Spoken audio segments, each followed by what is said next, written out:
100 बीमारी से लेकर एक बिहारी 100 पर भारी तक बिहार को पहुंचाने वाले, बिहार को जंगल राज और अपहरण उद्योग सहित 90 के दशक में चल रहे बिहार को निकालने वाले सुशासन बाबू के नाम से प्रसिद्ध 2 दशक से ज्यादा समय तक लगातार बिहार के मुखिया रहने वाले नीतीश कुमार की गद्दी को कोई नहीं हिला पाया।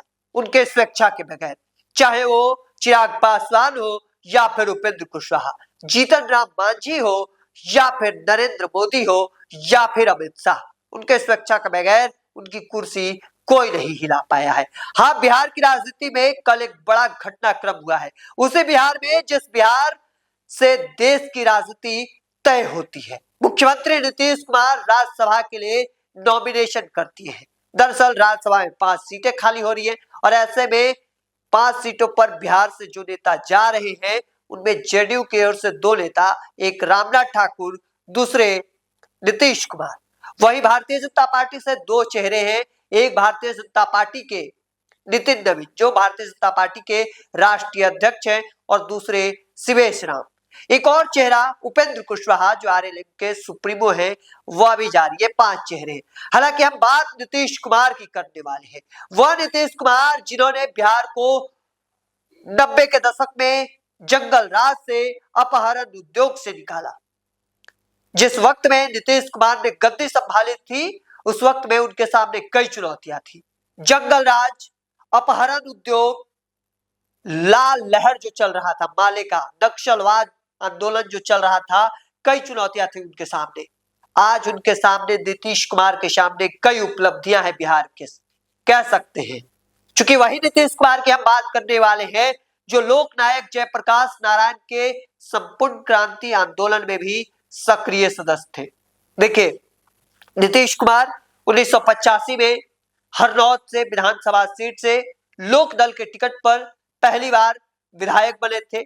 बाद में 1994 में कुर्मी चेतना रैली में शामिल होते हैं और वहां से लालू यादव और नीतीश कुमार की राह जो है वह अलग हो जाती है। तो कह सकते हैं कि अब यहां से राजनीति जो है वह शुरू होती है दोनों की अलग अलग। अब आते हैं 1994 के बाद 1998 में, 1998 से 2004 तक अटल बिहारी वाजपेयी की सरकार रहती है केंद्र में। उस दौरान नीतीश कुमार केंद्र सरकार में मंत्री रहते हैं। 2004 में एनडीए की सरकार चली जाती है, तब फिर दोबारा से नीतीश कुमार बिहार की राजनीति में सक्रिय हो जाते हैं और परिणाम यह सामने आता है कि 24 नवंबर 2005 को मुख्यमंत्री नीतीश कुमार एक बार फिर से बनते हैं। और इस दौरान उनके सामने जो चुनौतियां थी वह सबसे मुख्य चुनौती के रूप में थी बिहार को जंगल राज से निकालना, सामूहिक नरसंहार जो हो रहे थे लालू राज राबड़ी शासन काल में, उसे रोकना। एक नहीं बल्कि कई नरसंहार हुए थे उस वक्त में। बाथे नरसंहार, सनारी नरसंहार, कई अलग अलग जगहों में बिहार जो है वह आग में धधक रहा था। उस वक्त अपहरण उद्योग का जाल था, उस वक्त मगध साहबाद में लाल लहर चल रहा था जो नक्सल आंदोलन थी उस वक्त की। ये नीतीश कुमार को दिया गया था बिहार उस वक्त का। और आज बिहार में जो नीतीश कुमार ने काम किया है वह हम आपको बताने जा रहे हैं। बिहार में नीतीश कुमार ने घर घर तक बिजली पहुंचाई है, नीतीश कुमार ने घर घर तक सड़क पहुंचाया है। बिहार में नीतीश कुमार ने हर बच्चे को पढ़ने के लिए शिक्षा दिया। लड़कियां अगर आज 10वीं पास करती है, 12वीं पास करती है, ग्रेजुएशन पास करती है तो उन्हें राशि दिया जाता है, प्रोत्साहन राशि। ये काम नीतीश कुमार ने किया है। हालांकि इस सब के इतर हम नीतीश कुमार की 5 उपलब्धियों पर बात करने वाले हैं। वो 5 उपलब्धियां कौन है? शायद आपने कभी नहीं सुना होगा कि कहीं छात्राएं पढ़ने जाती है तो उन्हें साइकिल दिया जाता है, लेकिन बिहार में सबसे पहले इस योजना को लागू करने वाले मुख्यमंत्री नीतीश कुमार थे।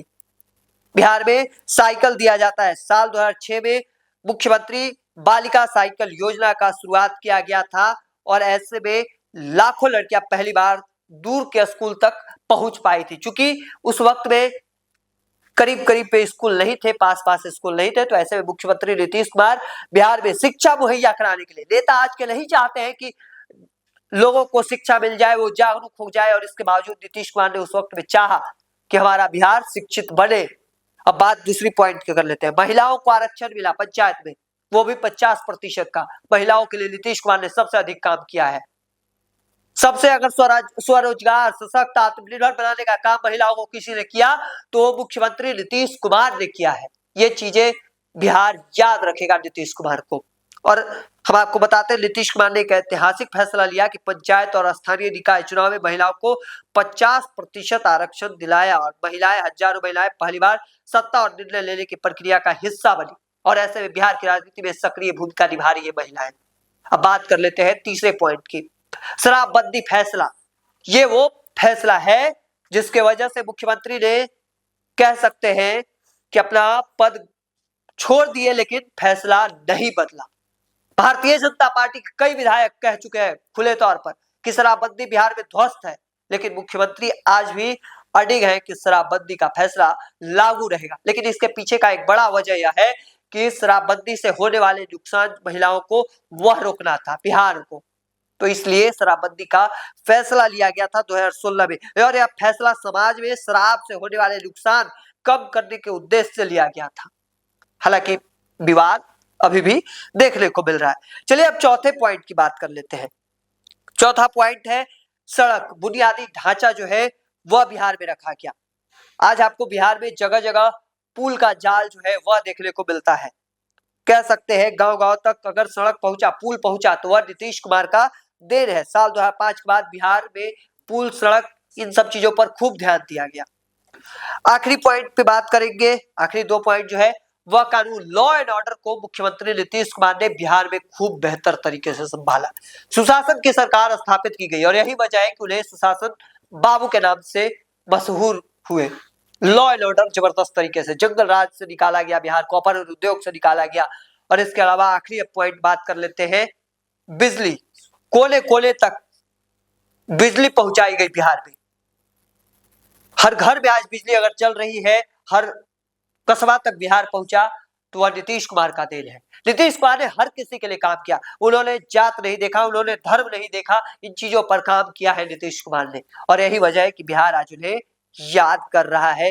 लोग अगर कह सकते हैं उन्हें वाहवाही कर रहे हैं अगर राज्यसभा जाते हुए उनके, तो वह ये काम उनके देन बता रहे हैं। इन चीजों को लेकर आपका क्या मानना है कमेंट सेक्शन में रखिए। तब तक के तमाम हर अपडेट को देखते रहने के लिए द इंडिया टॉप देखते रहे। धन्यवाद।